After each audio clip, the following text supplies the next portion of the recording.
Hello friends, मेरा नाम रजनी शर्मा है और आज मैं आपको क्षितिज भाग 2 कक्षा 10 का 10वां पार्ट नेताजी का चश्मा पढ़ाने जा रही हूँ। सर्वप्रथम हम इसके लेखक जो स्वयं प्रकाश जी हैं उनके जीवन का परिचय लेंगे और फिर संक्षिप्त सारांश इस पाठ का पढ़ेंगे और उसके बाद इसकी व्याख्या पढ़ेंगे और फिर प्रश्नोत्तर। तो देर न करते हुए आइए शुरू करते हैं। लेखक स्वयं प्रकाश जी के जीवन का परिचय। स्वयं प्रकाश जी का जन्म सन 1947 इंदौर मध्य प्रदेश में हुआ। मैकेनिकल इंजीनियरिंग की पढ़ाई करने के बाद एक औद्योगिक प्रतिष्ठान में नौकरी करने वाले स्वयं प्रकाश का बचपन और नौकरी का बड़ा हिस्सा राजस्थान में बीता। फिलहाल ये स्वैच्छिक सेवानिवृत्ति के बाद भोपाल में रहते हैं और वसुधा पत्रिका का संपादन करते हैं और इससे जुड़े हुए हैं। इनके 13 कहानी संग्रह प्रकाशित हो चुके हैं, जिनमें सूरज कब निकलेगा, आएंगे अच्छे दिन भी, आदमी जात का आदमी और संधान उल्लेखनीय है। इन्हें वनमाली पुरस्कार, पहल सम्मान, राजस्थान साहित्य अकादमी पुरस्कार आदि पुरस्कारों से सम्मानित किया गया है और कई बार इन पुरस्कारों से सम्मानित हो चुके हैं। तो इस पाठ में नेताजी का चश्मा। अब नेताजी कौन? यहाँ पर सुभाष चंद्र बोस की बात की जा रही है, जो कि एक महान देशभक्त, महान क्रांतिकारी नेता रहे हैं और जिन्होंने आज़ाद हिंद फौज की भी स्थापना की थी। तो इसका संक्षिप्त सारांश पहले हम पढ़ते हैं।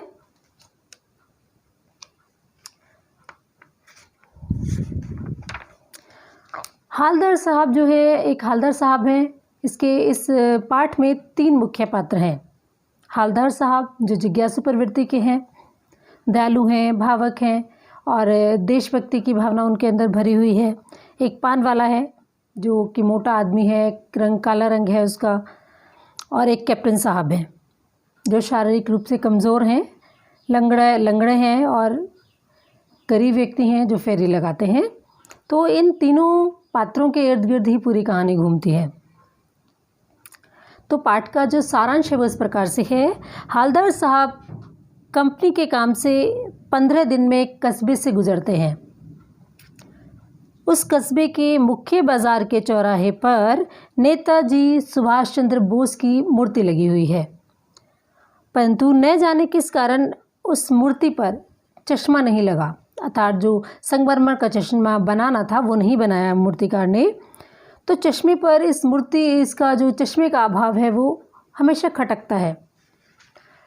उस मूर्ति पर हालदार साहब ने चश्मा देखा, लेकिन वो जो चश्मा था वो संगमरमर का नहीं था। जब वहाँ से गुजर रहे थे तब उन्होंने देखा कि चश्मा तो लगा है लेकिन वो संगमरमर का नहीं है, वो असली चश्मा लगा है।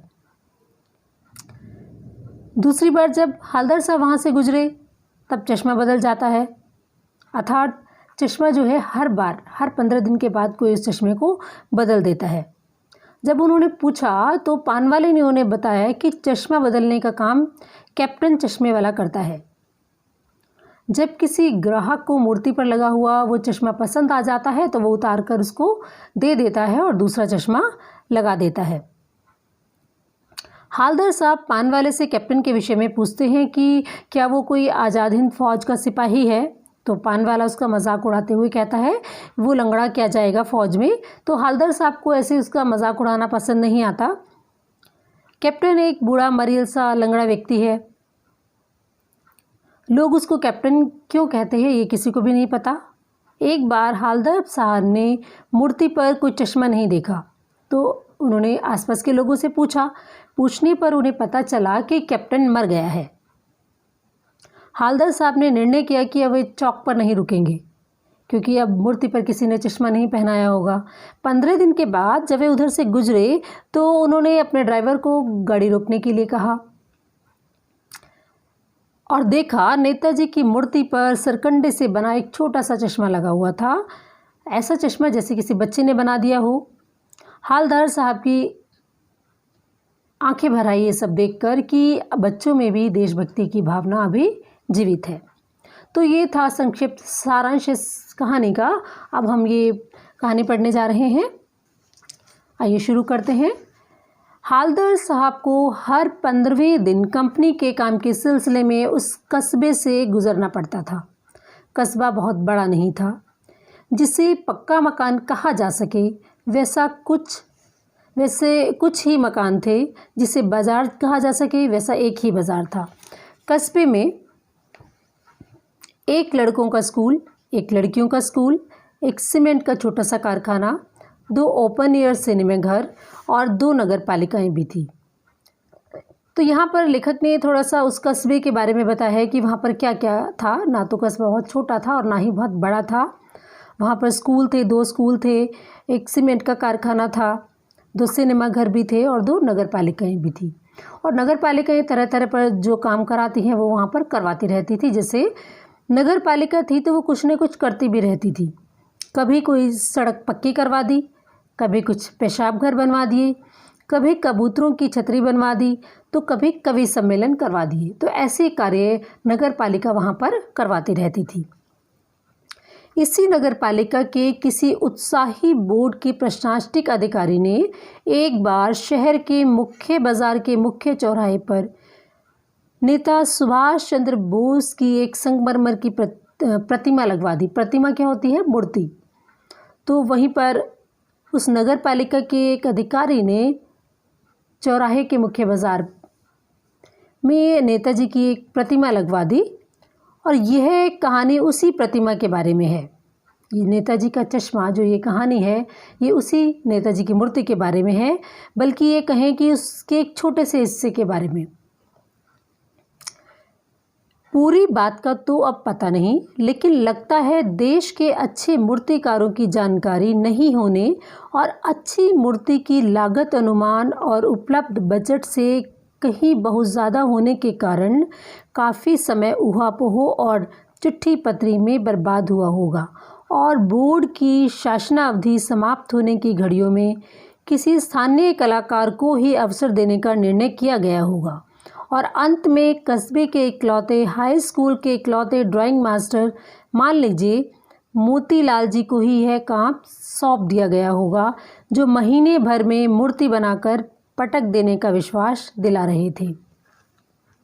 तो यहाँ पर लेखक ने कहा है, इस मूर्ति को देखकर ऐसा लगता था कि जल्दबाजी में ये मूर्ति बनवाई गई है और मूर्ति बनाने के लिए किसी स्थानीय कलाकार या फिर स्कूल के, जो वहाँ पर एक स्कूल था, वहाँ पर जो ड्राइंग मास्टर थे, हो सकता है उनको ये काम सौंप दिया गया हो।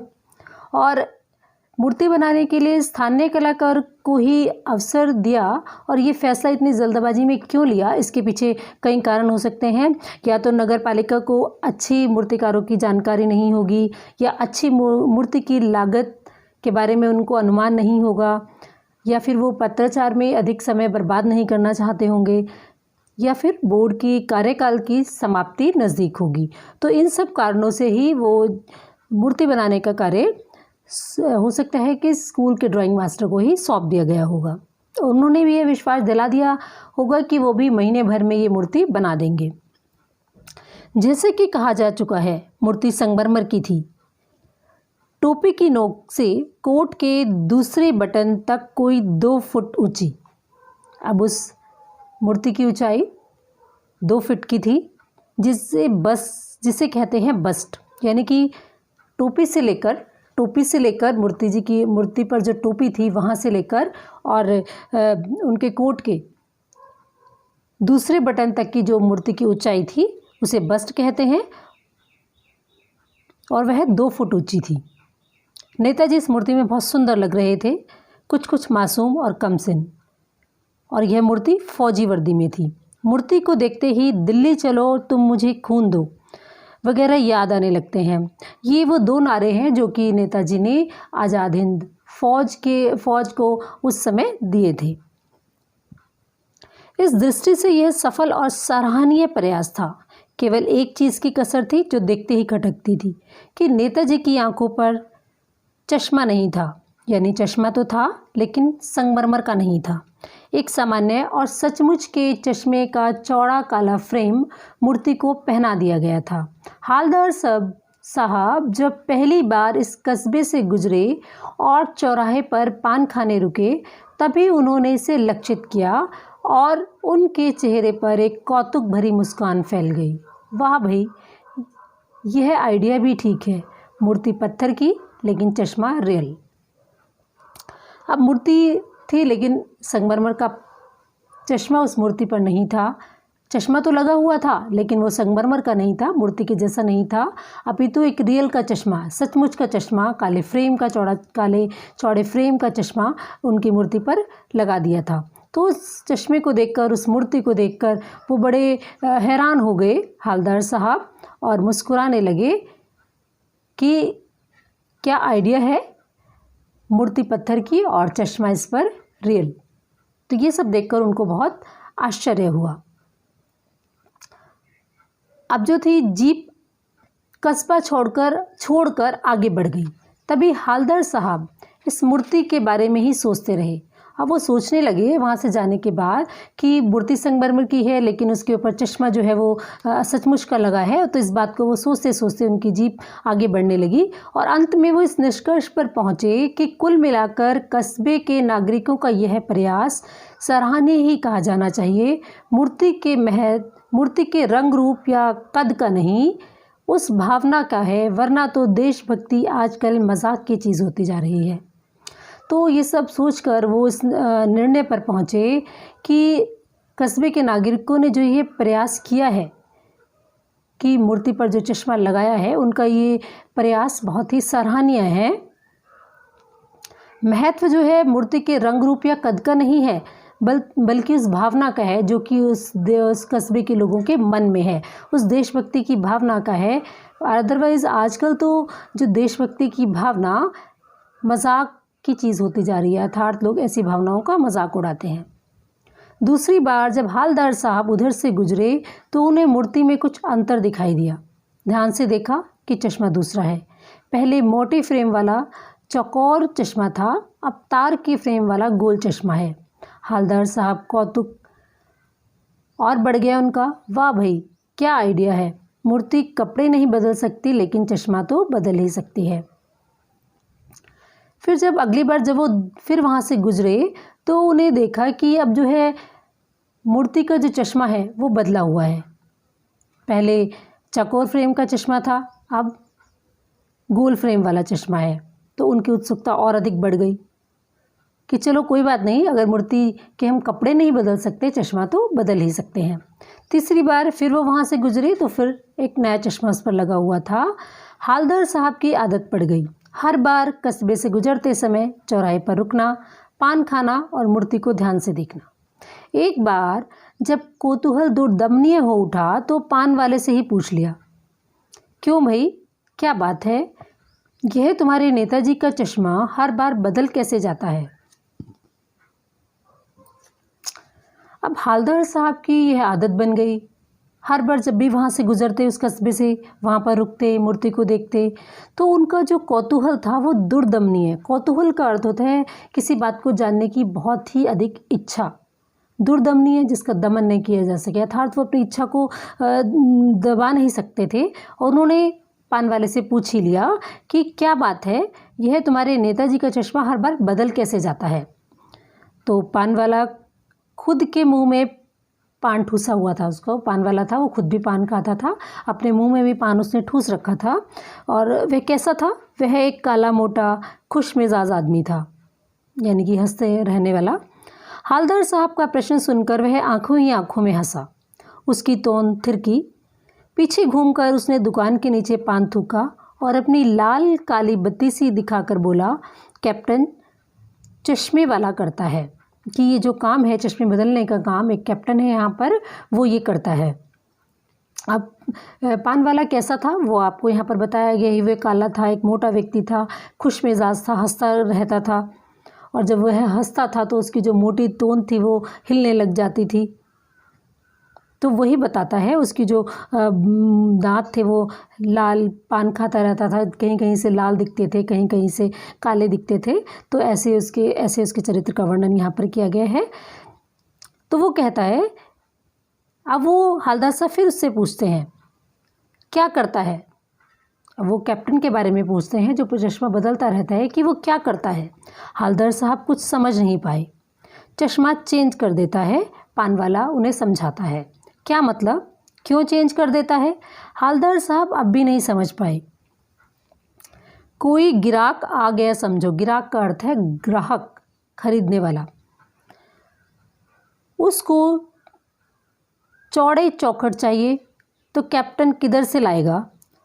तो उसको मूर्ति वाला दे दिया, उधर दूसरा बिठा दिया। अर्थात वह एक चश्मा बेचने वाला था। जिस किसी को मूर्ति पर लगा हुआ चश्मे का फ्रेम पसंद आ जाता था तो वह उसको उतार कर वो दे देता था और मूर्ति पर दूसरा फ्रेम लगा देता था। तो यही बात यहाँ पर पान वाला हवलदार साहब को बता रहा है। अब हवलदार साहब को बात कुछ कुछ समझ में आई।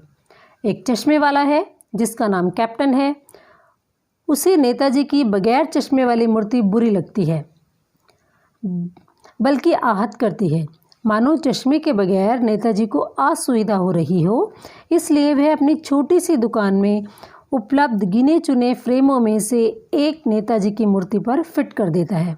अर्थात उसकी दुकान में जितने भी, छोटी सी क्योंकि दुकान है, उसमें गिने चुने उसके पास फ्रेम हैं चश्मे के, उसमें से एक फ्रेम उठाकर वो मूर्ति पर लगा देता है। और जबकि वहाँ से गुजरने वाले किसी व्यक्ति को वो फ्रेम पसंद आ जाता है तो वहाँ से मूर्ति से उतार कर वो उसको बेच देता है और दूसरा फ्रेम वहाँ पर लगा देता है।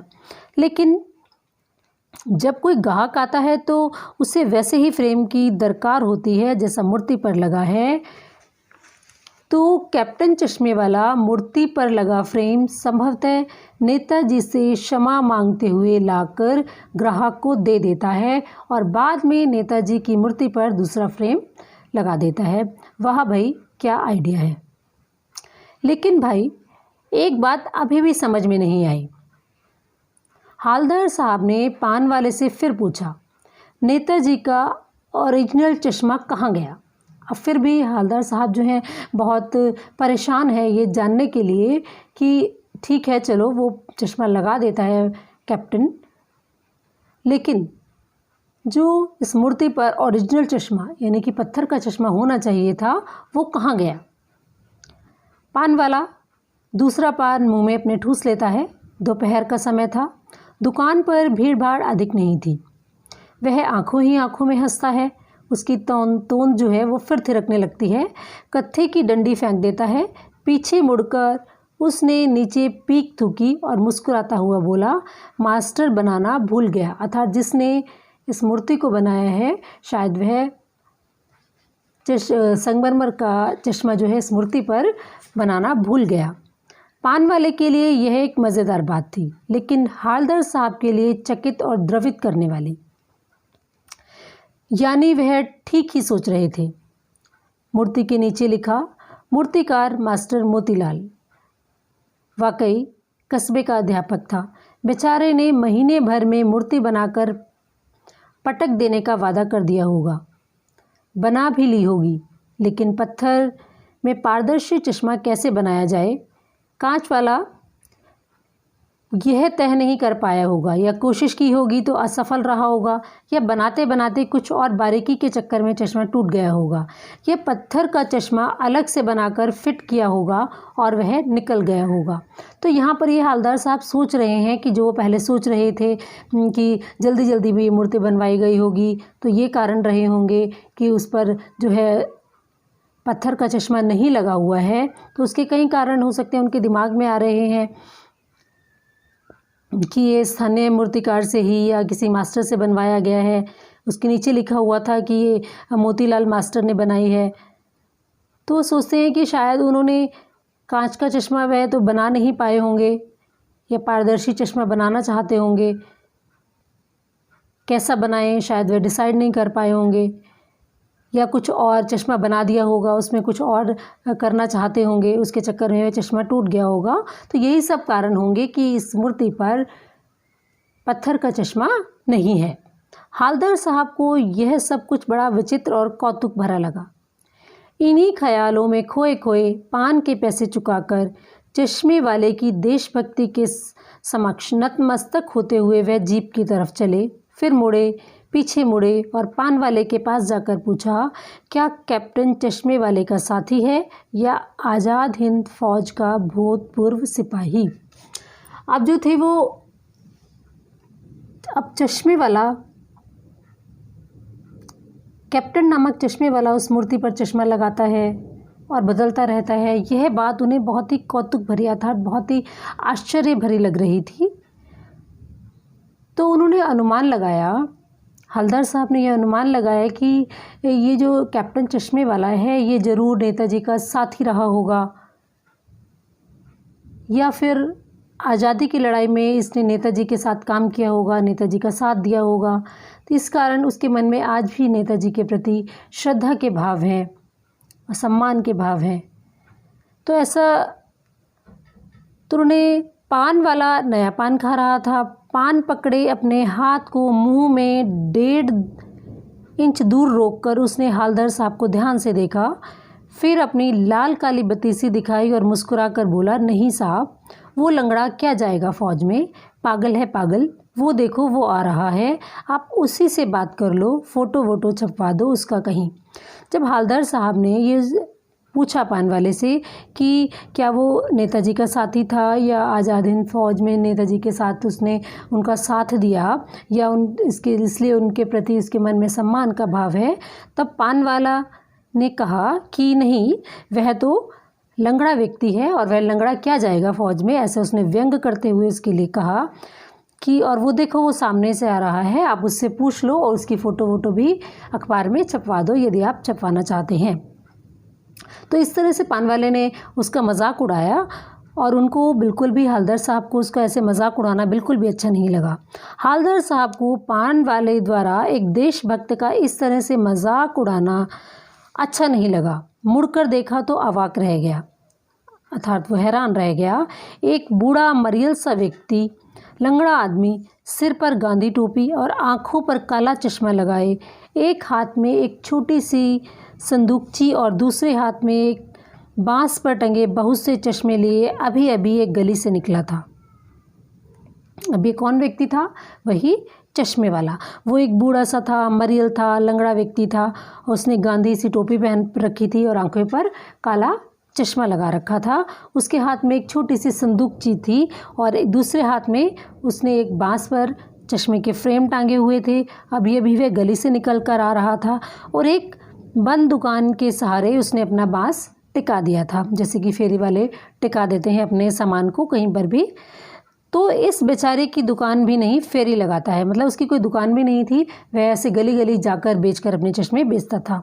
हवलदार साहब अब चक्कर में पड़ गए, पूछना चाहते थे इसे कैप्टन क्यों कहते हैं, क्या यही इसका वास्तविक नाम है। अब उसके कैप्टन नाम को लेकर वो बड़े परेशान हो गए और वो ये जानना चाहते थे कि इसका नाम कैप्टन कैसे पड़ा। लेकिन पान वाले ने साफ बता दिया था कि अब इस बारे में और बात करने को वे तैयार नहीं। ड्राइवर भी बेचैन हो रहा था, काम भी था। हवलदार साहब जीप में बैठकर चले गए। अब उनकी जिज्ञासा पूर्ण रूप से शांत नहीं हुई, फिर भी क्योंकि ड्राइवर उनको काम भी करना था और ड्राइवर भी थोड़ा परेशान हो रहा था क्योंकि बहुत देर से वो यहाँ पर थे, और वो जीप में बैठकर चले गए। इस तरह 2 साल तक हवलदार साहब अपने काम के सिलसिले में उस कस्बे से गुजरते रहे और नेताजी की मूर्ति में बदलते हुए चश्मों को देखते रहे। 2 साल तक उनका यही रूटीन रहा कि वो वहाँ से जाते थे और ऐसे ही देखते थे कि हर बार वहाँ चश्मा जो है बदला हुआ है। कभी गोल चश्मा लगा होता, कभी चौकोर होता, कभी लाल होता तो कभी काला होता, कभी धूप का चश्मा, कभी बड़े कांचों वाला गोगो चश्मा होता, पर कोई ना कोई चश्मा उस मूर्ति की आँख पर होता ज़रूर था। उस धूल भरी यात्रा में हवलदार साहब को कौतुक और प्रफुल्लता के कुछ क्षण देने के लिए फिर एक बार ऐसा हुआ कि मूर्ति के चेहरे पर कोई भी कैसा भी चश्मा नहीं था। तो एक बार वो वहाँ से गुजरे तो उन्होंने देखा कि उस मूर्ति पर कोई भी चश्मा नहीं है। उस दिन वो पान की दुकान भी बंद थी, नहीं तो वो उतर कर अपनी जिज्ञासा शांत कर लेते। चौराहे की अधिकांश दुकानें बंद थी। अगली बार भी मूर्ति की आंखों पर चश्मा नहीं था और दोबारा जब वो आए तब भी चश्मा नहीं था। हवलदार साहब ने पान खाया और धीरे से पान वाले से पूछा, क्यों भाई, क्या बात है, आज तुम्हारे नेताजी की आंखों पर चश्मा नहीं है। अगली बार मूर्ति की आंखों पर चश्मा नहीं था।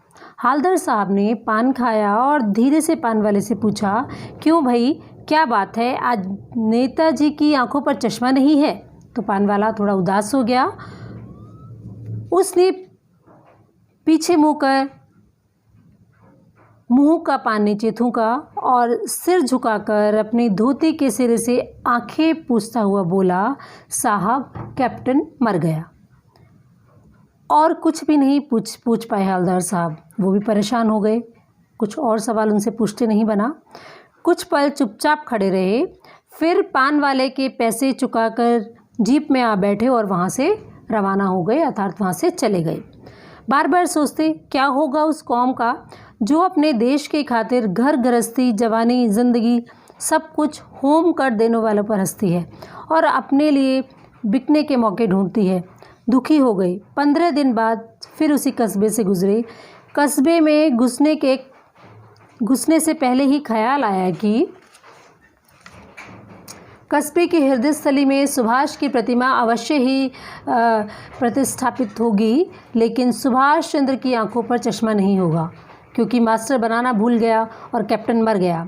सोचा आज वहाँ रुकेंगे नहीं, पान भी नहीं खाएंगे, मूर्ति की तरफ देखेंगे भी नहीं, सीधे निकल जाएंगे। ड्राइवर से कह दिया चौराहे पर रुकना नहीं, आज बहुत काम है, पान आगे कहीं खा लेंगे।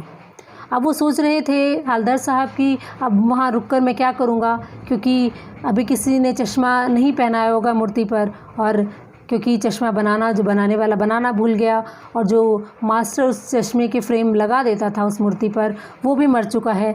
तो उन्होंने अपने ड्राइवर को कहा कि इस चौराहे पर अब रुकना नहीं है, सीधे आगे चले जाना। लेकिन आदत से मजबूर आंखें चौराहे आते ही मूर्ति की तरफ उठ गई। कुछ ऐसा देखा कि चीखे, रुको। जीप स्पीड में थी। ड्राइवर ने जोर से ब्रेक मारे। रास्ता चलते लोग देखने लगे। जीप रुकते न रुकते हालदार साहब जीप से कूदकर तेज़ तेज़ कदमों से मूर्ति की तरफ लपके और उसके ठीक सामने जाकर अटेंशन में खड़े हो गए।